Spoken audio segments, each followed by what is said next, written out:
Stay hidden, or we will not survive.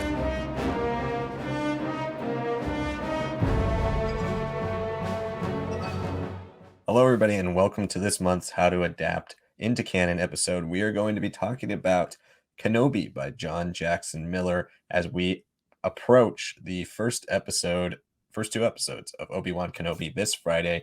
Thought it'd be fun to dive into this book and look at what could be translated into canon and some of the things that might be taken from this book and put into the show itself. But before we get started, please hit that like button down below. Subscribe to the channel for Star Wars content 5 days a week. We are posting 2 videos, 3 shorts every single week. This week will be a little different though, because we will be at Star Wars Celebration. So we will be having recap videos of what happened at Star Wars Celebration all 4 days, as well as reviews for Obi-Wan Kenobi episodes 1 and 2. That will be out Friday. And then we'll have other recap videos every single day of the week, Thursday, Friday, Saturday, and Sunday. And then our predictions and speculation for Obi-Wan Kenobi episode 3 will come out on Monday. So you will be getting not just this video, but 6 other videos in the next week. So we hope you guys enjoy all that content. We probably will cut down on shorts this week because of so much content, but we might be posting initial reaction shorts as well on YouTube, as well as TikTok and all our social media. So you're really going to want to stay up to date with Star Wars Lads for all of that Star Wars content. It's a huge week for Star Wars, and we couldn't be more excited. So now to get into the video, I usually start out with the world of whichever story we're looking at. So today we're going to look at the world of Obi-Wan Kenobi, which factions, planets, locations, everything that makes up this story, and how is it already or will be able to be adapted into canon.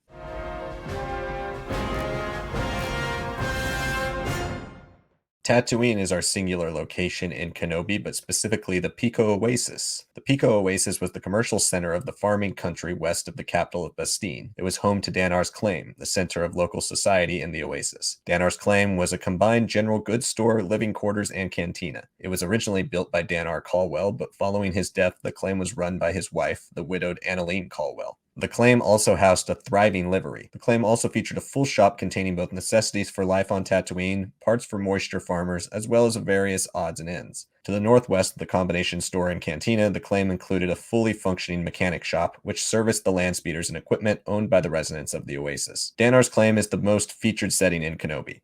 And while Danar's Claim isn't considered canon, the Pico Oasis has been confirmed to be canon and is located in the Jundland Wastes of Tatooine as it is in the book.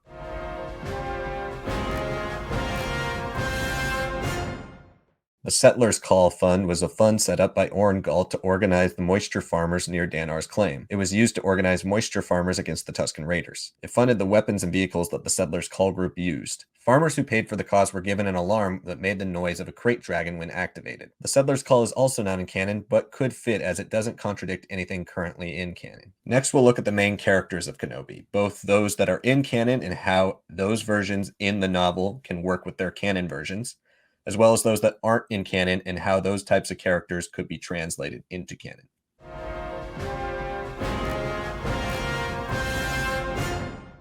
In Kenobi, Obi-Wan has just recently arrived on Tatooine and delivered Luke Skywalker to Owen and Beru Lars. Throughout the novel, Obi-Wan is intent on keeping a low profile as he spends much of his time fixing up the home we see him living in at the beginning of A New Hope near the Dune Sea. Despite his personal desire to remain anonymous on Tatooine, Obi-Wan can't help himself from acting when he sees people in need. His decision to save Callie Caldwell gets him entangled with the events of the people of the Pico Oasis, which forces him to make difficult decisions regarding whether to prioritize his mission to protect Luke from within the shadows or to follow his Jedi instincts and help people in need. This theme looks like it will be heavily touched upon in the Obi-Wan Kenobi Disney Plus series. When Obi-Wan is not either fixing his home or interacting with the residents of the Pico Oasis in the novel, he can be found in meditation as he attempts to commune with his former master Qui-Gon Jinn. Despite the title of the book, Kenobi usually treats its titular character as a mysterious hermit from the point of view of either Annalene Caldwell or Orrin Galt, more on them later, rather than giving the reader much direct insight into Obi-Wan Kenobi's thoughts themselves. It is in these short meditation sections, however, that Miller allows us to see most of the events Obi-Wan has just participated in during the previous chapters through the point of view of Obi-Wan. It looks like meditation and or communication with Qui-Gon Jinn will be part of Obi-Wan Kenobi, so it will be interesting to see how much of Obi-Wan's thoughts on what remains of the Jedi and his failures with Anakin from this novel are translated into the series. As for the character of Obi-Wan in the novel, he's very consistent with basically everything we know about his decision-making, morality, and purpose in canon. His characterization and story in the novel could easily be directly adapted into canon.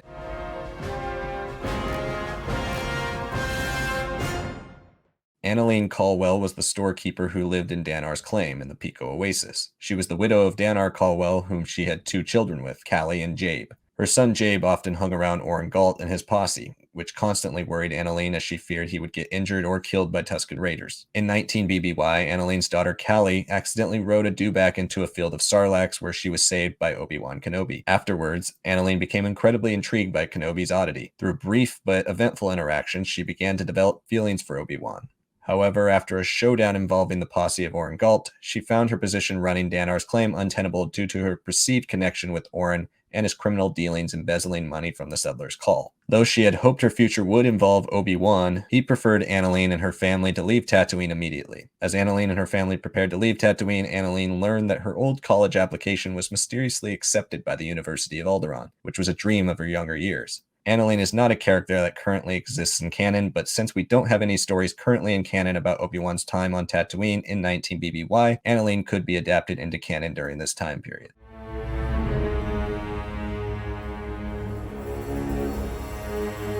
Oren Galt was a moisture farmer who lived in the Pico Oasis on Tatooine. He had 3 children, Mullen and the twins Vika and Varan, who was killed by Tusken Raiders. He developed a close relationship with the Caldwell family, but after his friend Danar Caldwell died, Oren borrowed a lot of money from Jabba the Hutt in order to perfect the water that he harvested. He began to accumulate a huge debt. At first, he thought he would be able to pay the money back as soon as he got a good harvest, but that day never came, and Oren turned to desperate measures. He set up the Settlers' Call Fund and had other residents put their money into an account for protection from Tusken Raider attacks. Unknown to them, Oren kept a lot of their money for himself to help pay off his debts. He couldn't pay off his debts in time, however, as soon he was being hounded by Mosop Benid, Jabba's accountant, and his thugs. The pressure by Jabba's people made Oren desperate. In an attempt to gain control of Danar's claim for financial leverage, Oren proposed marriage to Annalene Caldwell, but was subsequently rejected. In a furious act of desperation, Oren and his children donned Tusken Raider garb and staged an attack on one of the few settlers of the Pico Oasis who had refused to join the Settlers' Call. His ruse was foiled by Obi-Wan Kenobi, who uncovered that Oren had been staging fake Tusken raids on settlers who wouldn't join the Settlers' Call Fund, while simultaneously embezzling the fund's money to try and pay off the Hutts. Afraid that Obi-Wan would reveal what he had done to the rest of the settlers of the Pico Oasis,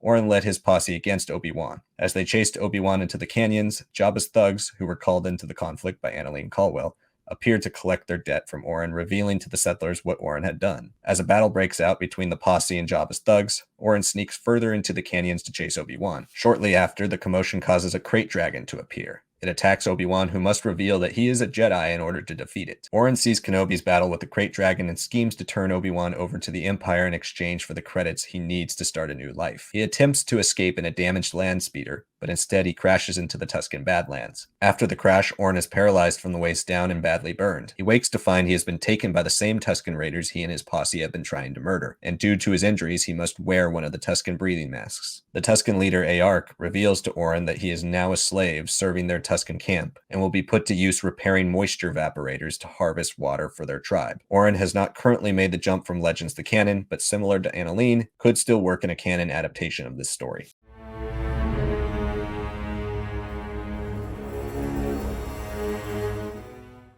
Aark was a female Tusken warrior whose tribe lived in the Jundland wastes of Tatooine. After a failed raid, Aark heard from a youngling that 2 settlers were riding animals through the dunes nearby. She went to deal with the intruders and saw a young girl on an out-of-control dewback heading into a sarlacc field being chased by another woman on a different dewback. The girl was then suddenly saved by a bearded man riding an Eope. Fascinated by what she had perceived as magic that helped save the girl by the woman on the dewback, Aark led a raid to Danar's claim in an attempt to find and kill that woman. This woman ended up being Annalene Caldwell. Aark's raid was a failure, though, as she and her tribe were thwarted by Obi-Wan, Oren Galt, and the Settlers' Call. Aark and her tribe retreated, but they were pursued by Oren's posse. Oren's posse proceeded to massacre the Tusken tribe as they fled, killing Aark's son in the process. As Aark held her son's body in her arms, Obi-Wan and Annalene approached her. It was then that Aark recognized Obi-Wan's lightsaber as the same weapon that a former member of her tribe, the Tusken Jedi Sharad Het, also wielded. She came to the conclusion that Obi-Wan was the magic user and not Annalene. After some dialogue, Aark and Obi-Wan began to understand each other, as Obi-Wan's empathetic nature urged him to further investigate Aark's claims of unprovoked attacks on the Tuskens by the settlers. As the novel concludes, Aark eventually agrees to help Obi-Wan in a plan to trap Oren Galt in exchange for the settler attacks on Aark's clan to end. Obi-Wan and Aark successfully defeat Galt, with Aark eventually capturing him and forcing him to fix moisture evaporators for the Tuskens for the rest of his days. Aark is actually canon and has officially been confirmed as the chief of the Tusken tribe that attacked Luke Skywalker in A New Hope. This confirmation came when she was mentioned briefly in John Jackson Miller's short story in From a Certain Point of View, titled Rights. Her description and brief mention are consistent with the way Miller has also previously written her in Kenobi, so her role in that novel could be adapted into canon.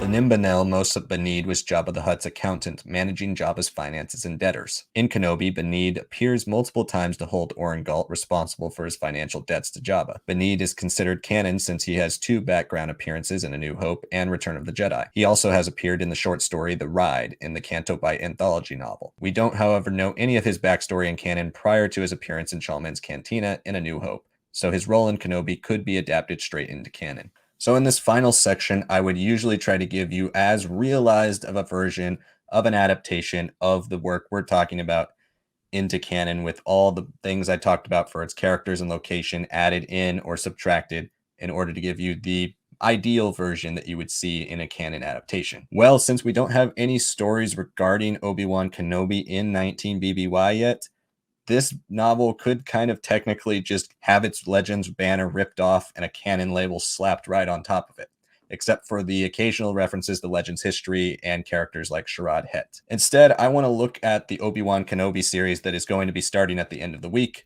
and looking at specifically which parts of Kenobi could be taken from the book and transitioned into 10 years later when Obi-Wan Kenobi starts.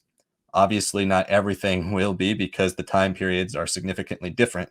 But I think because of how important this book is to fans and how popular it is, especially with the reprints and the Essential Legends collections happening recently for this novel, I do think a lot of ideas from this novel will be taken and just placed 10 years later into the Obi-Wan Kenobi series timeline. So let's look at both those things that I think will be in the show and those things that I think won't be in the show.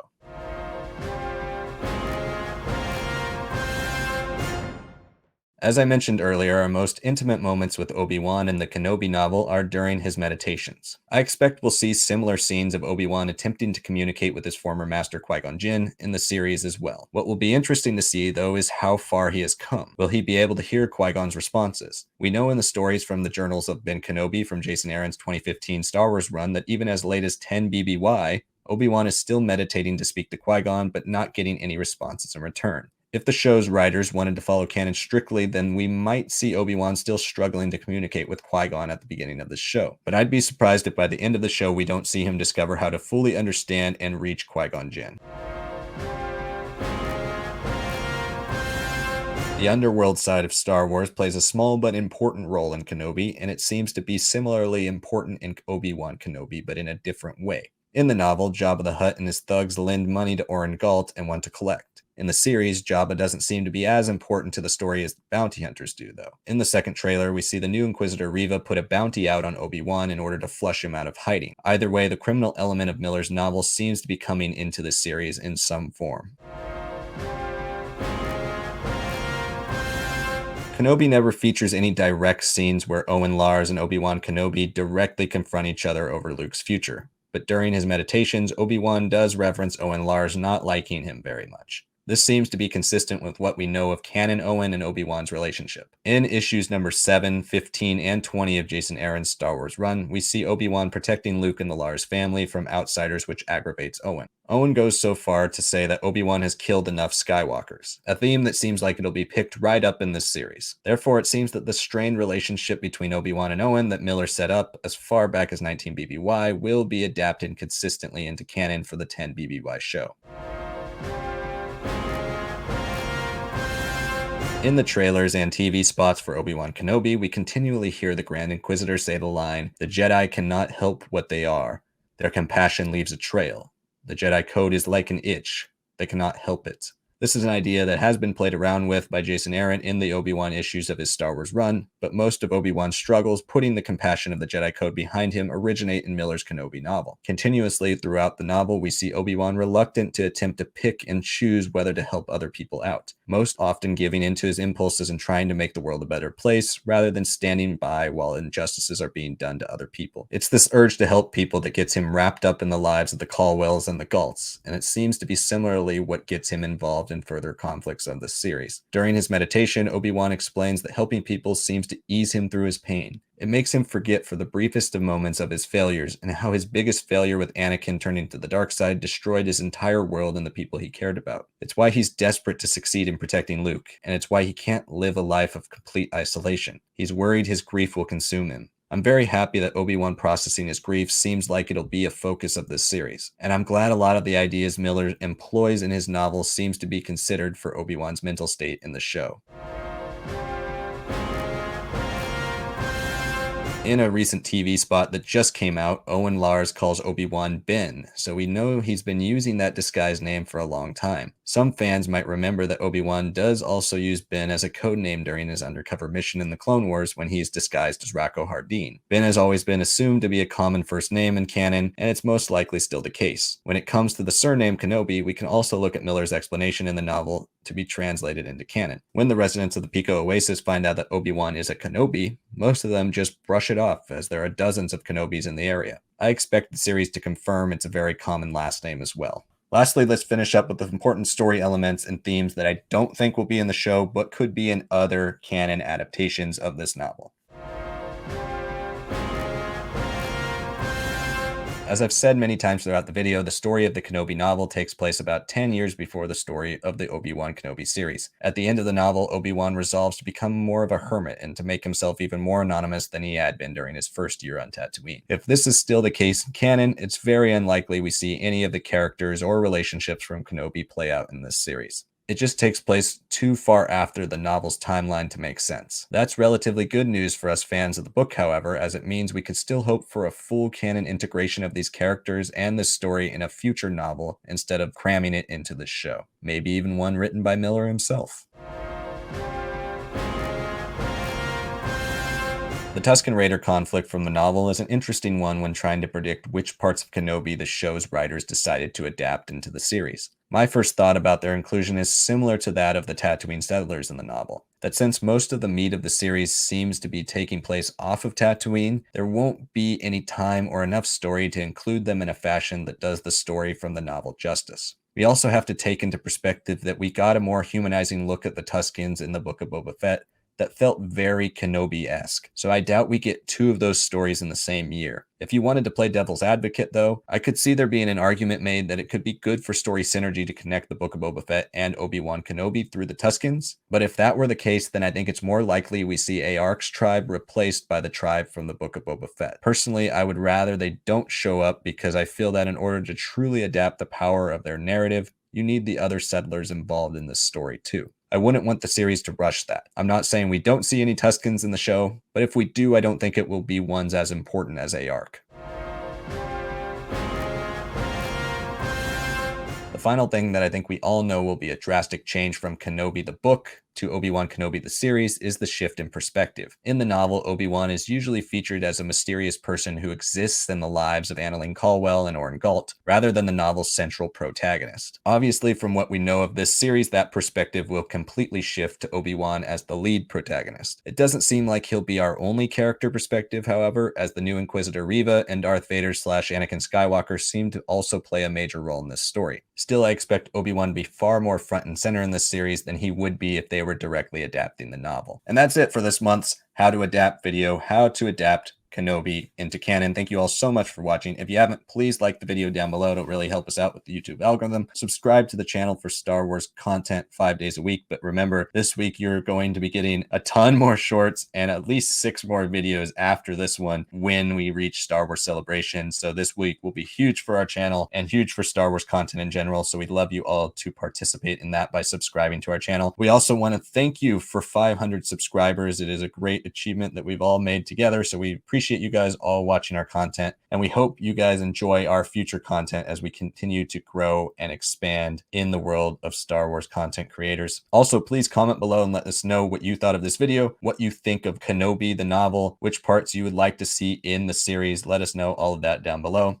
Thank you so much for watching, and we'll see you all next time.